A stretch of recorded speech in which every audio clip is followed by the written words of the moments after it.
Hello, good day friends! Welcome to the Higher Life Podcast. I'm your host, ang inyong kaibigan si Pastor Junie Josue. Merong mga espesyal na tao kong kasama. At itong nasa tabi ko, ang aking forever, si Fatty Josue. My wife of 29 years, isang taon na lang, 30 years na. So papunta na sa forever yan. So, hello sweetie, welcome to the Higher Life Podcast. Hi everyone, my first time here. Yun lang? Okay ka na? Okay na. So meron kaming special guest, si Ian and Jenny, and they're here to share their amazing story. So sa pagbuhay mag-asawa, may mga problema eh. May mga bagyo, may mga pagsubok, may mga ups and downs. And yet, you know what? Merong hope kasi yung story nila definitely will bring hope doon sa mga nag-i-struggle sa kanilang mga marriage, ano?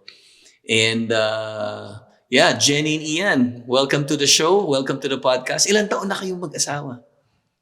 Ilan taon na ba? 17. 17 years. 17 years po, as of Wow. August of this year. Mhm. And then, but we've been together, I guess, 20 years po this Will year. be. Will be, yeah, as of December this year. So high school pa ba? High school sweethearts? Siya Well, high school. I was Siya high school, ikaw Out of school you. Okay. I was 16 at the time. Well, anyway, so 17 average. Yun. Yeah. Oh, okay. So, kagaya nung sinabi ko kanina, di ba, may mga ups and downs ang marriage, may mga talagang stormy seasons.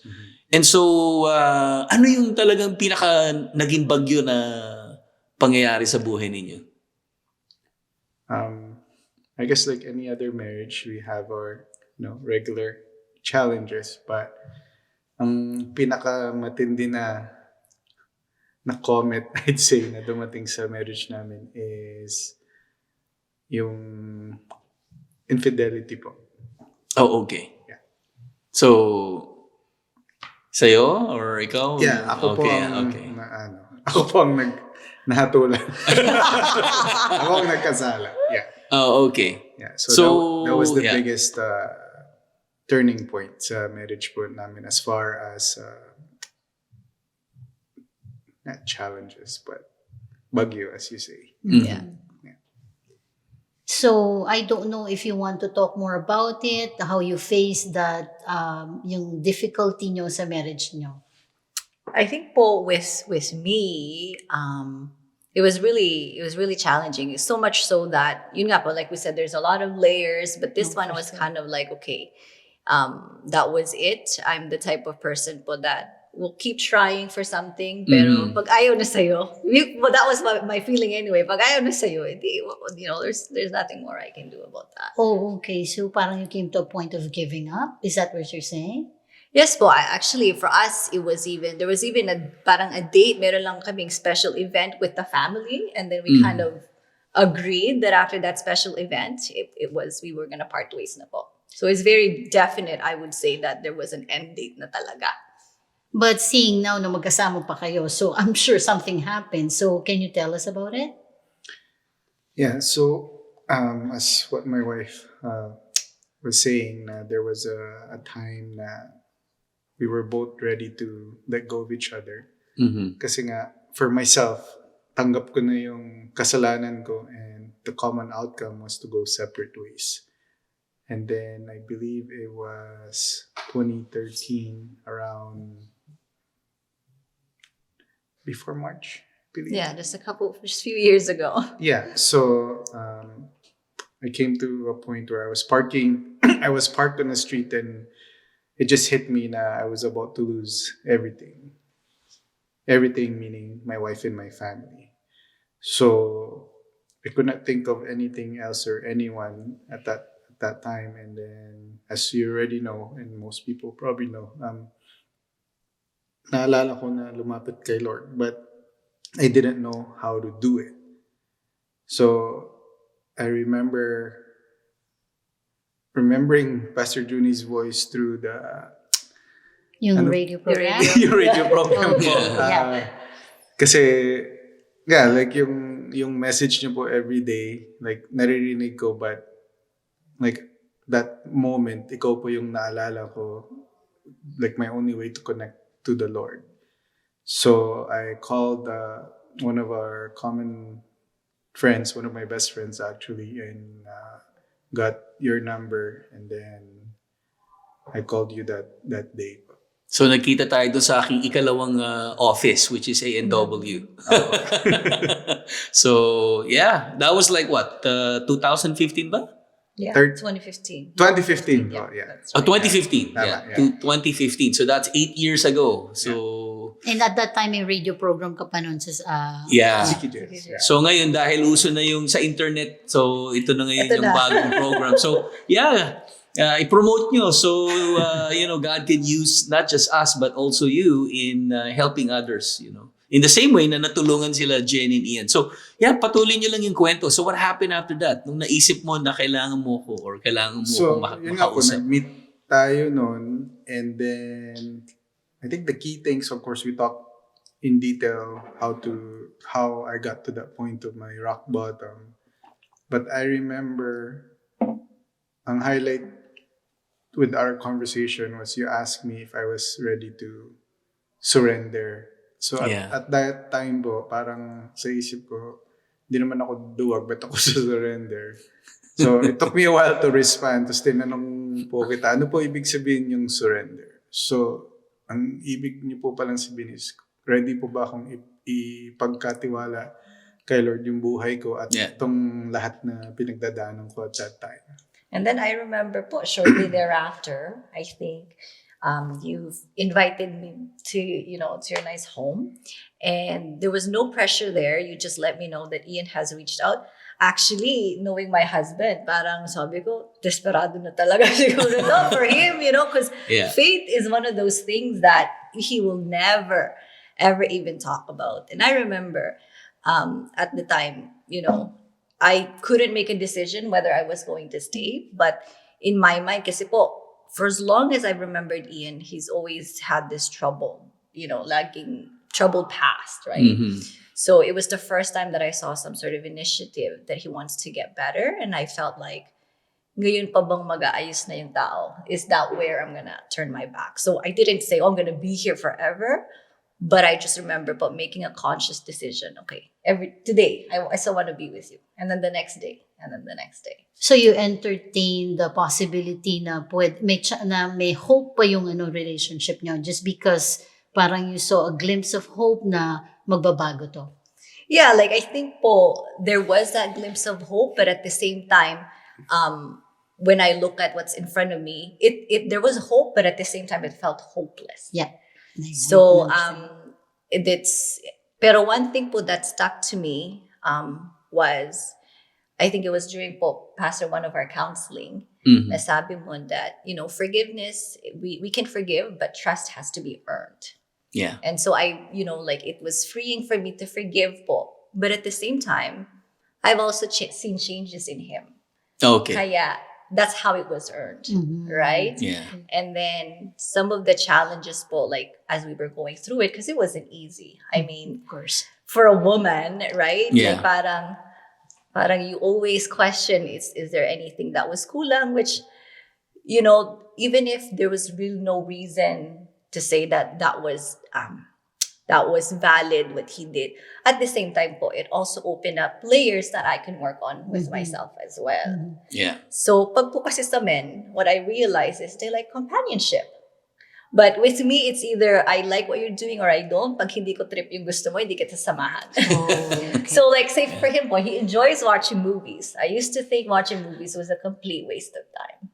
Pero kasi sabi ko, sa 3 oras na yun, nakapaglaba na ako, nakapagluto na ako. But because he enjoys it, so like I've learned to be with him. And I realized na if talaga palang aaralin natin yung asawa natin, there's just so much. Like they're actually fun to be with, but we just get so occupied with other things. With me nawili ako masyado sa aking anak, which is the other thing that I've learned, being here is yung priority. That my husband comes first before That's my right. kids. So we take care of that. Now we are very intentional about that. So with all of this, during that time, yung complexity ng, knowing the infidelity and then what's gonna happen about like yung separation and whatnot, ano yung nakatulong sa inyong dalawa that really make you see something better and then you worked it out paano nyo naharap yun? Kasi ang dami-daming emotions, ang dami-daming thoughts, just like what you were saying.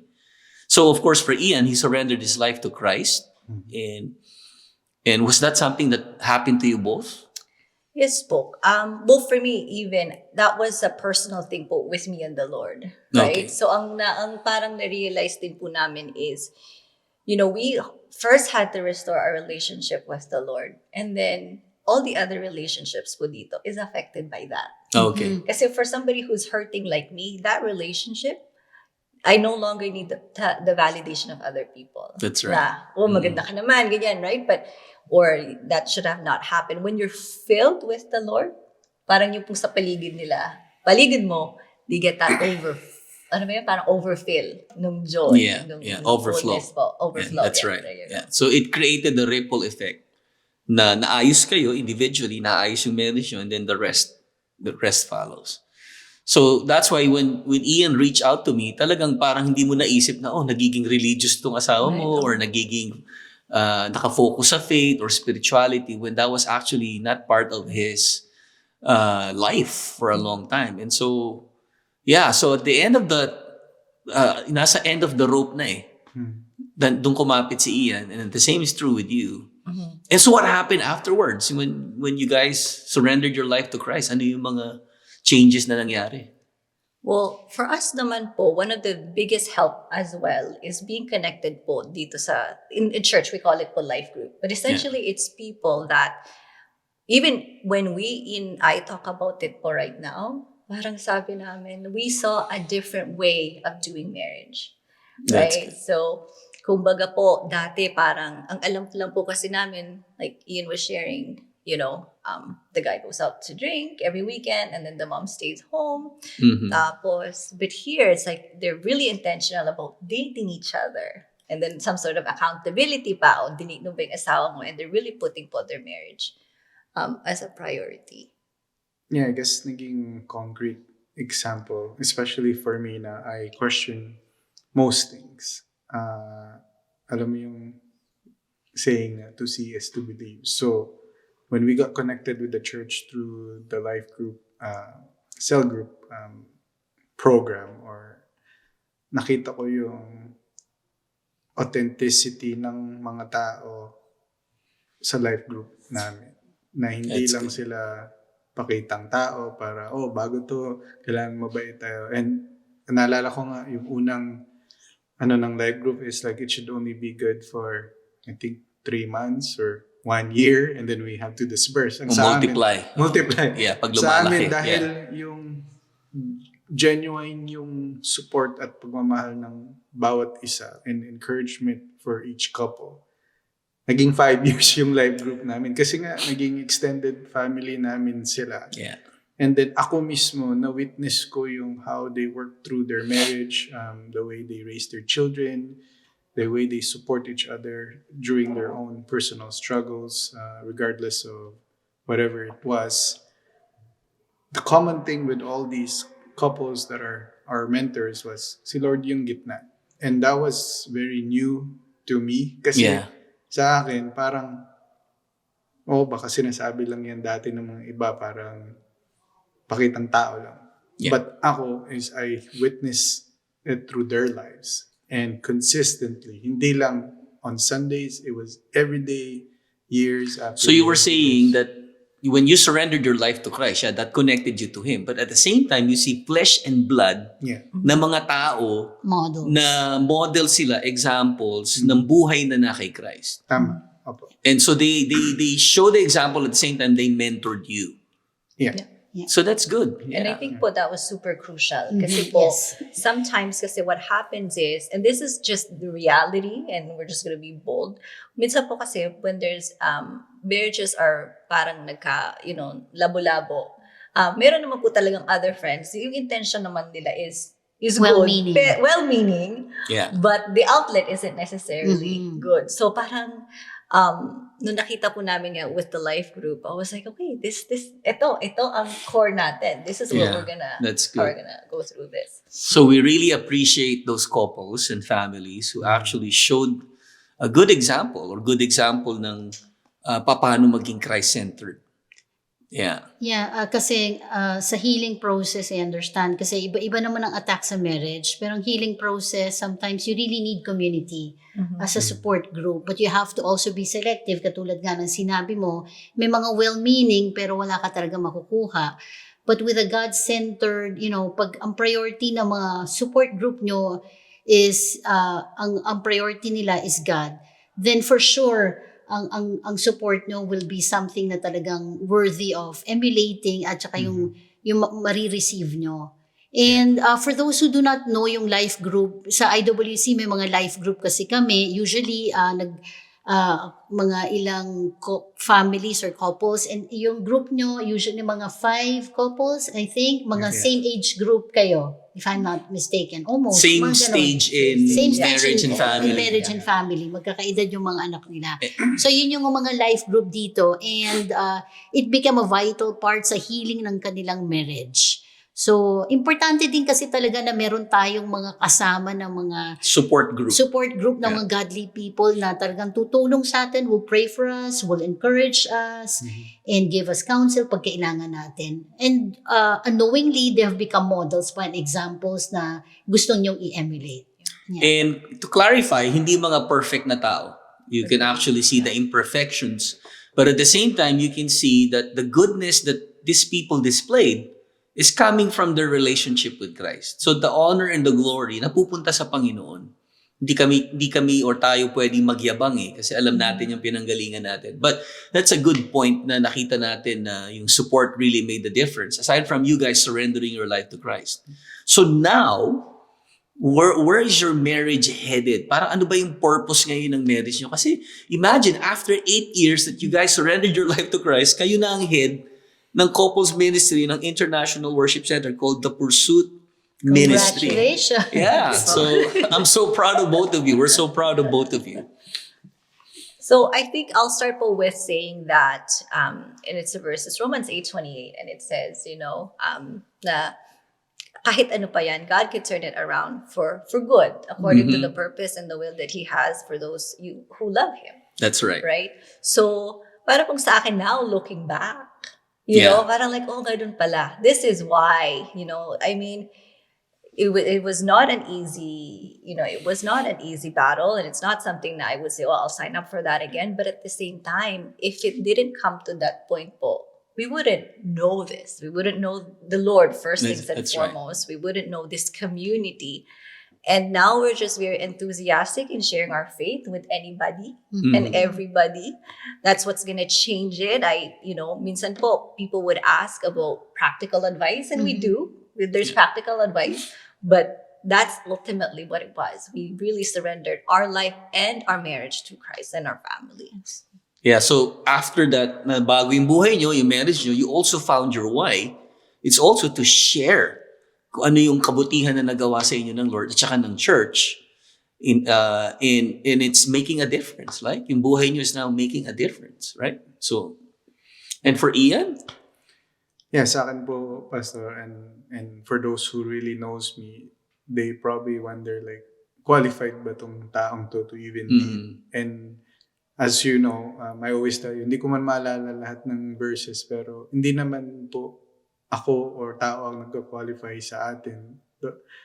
Ang Panginoon ang nagka-qualify sa atin. So, to be part of this ministry and even given the opportunity to lead, it's very humbling kasi para po sa akin, ang leadership is a form of service. And when we are able to serve others, malaki pong karangalan na siniserve si Lord. Yeah. Like, in the context of work nga, lagi kong sinasabi kay Jenny na minsan ang hirap magtrabaho, pero lagi ko nalang sinasabi na I'm working for the Lord. That's so right. It eases me. So ganun din po sa ministry namin. So not only we're using our marriage as a tool to inspire others who could be going through something behind the scenes and they're not, they don't know where to go, they don't know who to ask, they don't know how to go about it. We're very thankful that we can be part of the process to help them find their way. Yeah. So if you were able to find your your spiritual bearing, your marriage bearing, and then you found a future that's worth living for, it's something that is worth sharing Okay. and imparting. Right? Kasi yung story nyo, definitely it's a story of a mess that became a message. And so we are really so thankful to God and kung ano yung ginawa niya sa inyo. But at the same time, what He's doing through you. You know, so sa ating pagtatapos, or meron ka pang gustong idagdag or anything, sa ating pagtatapos, may mga nanonood sa atin, they're going through difficulties as husband and wife, family-wise, you know. Anong gusto niyo sabihin sa kanila? I think for me, the first thing is, no matter how you feel at the moment of your low, someone is out there na inassign ni Lord to connect with you. And you just have to be intentional to recognize na we can't do it alone. We have to seek Lord in our heart. And then, di nyo na lang mamalayan, the answer is just right in front of you. And I'm just, thankful na I got that opportunity. But like what Tita said earlier, connect to a community because that really helps a lot. Yeah. So yun po yung sa akin. And for Jenny, syempre yung infidelity ng husband, definitely, that's something that many wives, pag na-experience yan, talagang very heartbreaking. Parang end of their lives na, di ba? Parang pag nangyari yan, betrayal yan eh. Mm-hmm. And so, anong gusto mo sabihin dun sa mga wives? Para naman po sa akin is, with my husband naman po, I just saw that, like, yun nga po, like, it's easy to forgive, but trust needed to be earned. Mhm. And so, and I'm saying this, sometimes we just have, like, as wives, we just have to be a little bit gracious. And I remember po, when we were going through it, I try not to always remind, di ba, ganito kasi ginawa mo, ganito kasi ginawa mo. Mhm. Basta I found the goodness in him that regardless how small it was, and it was from there po, when we put that lens, and we see them in the better light, that helps a lot po. Love Tsaka- language yan. Yeah. Words there's of affirmation. Words of Hanapin mo yung maganda. Yeah, yung you mabuti. just have to find it, and you have to encourage it po. And you know what? For me, at the end of the day po, I recognize that with all that mess, it doesn't remove the fact that this is what God has given me. He is my gift from God. Wow. So he will always be. And so we just so you just love them as best as you can. And sometimes po, even if it feels unfair to be giving love first, that's what marriage is all about. It's out-serving and out-loving one another. And we can only do that if we have the greatest source of love, and that is our Lord. So hindi po natin kaya na love lang ng love. Ikaw na nga yung lalove ka pa. So it really is the Lord. Yeah. So definitely, the Lord is the difference maker. And God is definitely in the business of changing hearts, changing lives, changing marriages, and then changing our world. Kasi now, you're making a difference, sharing your story about how you found redemption and purpose in Christ. So, And if I may add, alam mo na ko dun sa sinabi mo kanina na although you had every reason na to blame him, lahat ay accuse mo siya, but humanap ka ng way to also parang improve yourself as a wife. Not improve. Is there anything I can do to make me a better wife? yeah. Kasi minsan nakafocus, like let's say tayo ang victim ng infidelity, nakafocus tayo sa ating mga hurts, mga disappointments natin. Nakafocus tayo sa mga wrongdoing nila. But for you, it was a different Ang ginawa mo, what can I do to make myself a better wife? So inopen mo yung sarili mo dun. The fact that you gave him hope to because you found also the love of Jesus na nag-overflow sa'yo, which gave you the grace naman na mag-forgive and i-love siya. Pero andun yung yung willingness mo also to make your marriage better. Kasi two-way rin naman, di ba, ang marriage. So, kailangan pati ikaw, tapos siya. So, hindi mo lang finokus doon sa offense niya. Nag-ano ka pa rin na baka meron pa ako ma-improve as a wife. And yet, yun nga, nakita mo yung isang aspect na yun which you try to improve. And for me, you know what? Ang gandang lesson noon na dapat nating i-adapt as a wife. That's good. Wow. Pati misis ko may napulot. Ang ganda naman talaga ng podcast na to. I mean, till this day naman po, we're all work in progress, and Yeah. we're just trying to Exactly. It's a explore process. and do more things together. So to wrap it up, guys, merong tinatawag na Beatitudes na I think I've shared a couple of podcasts and episodes. Yung Matthew chapter 5 verse 3, and sabi doon in the Message version that when we are at the end of our ropes, that is when God begins. And so ito yung nangyari sa kanilang mag-asawa. They were at the end of their ropes, but the moment they acknowledged their need for God, God took over and the rest was history. And so sa dami-dami ng sinabi naming apat, I hope na wag niyong makakalimutan yan. Because some of you may be at the end of your rope. Admit your need for God.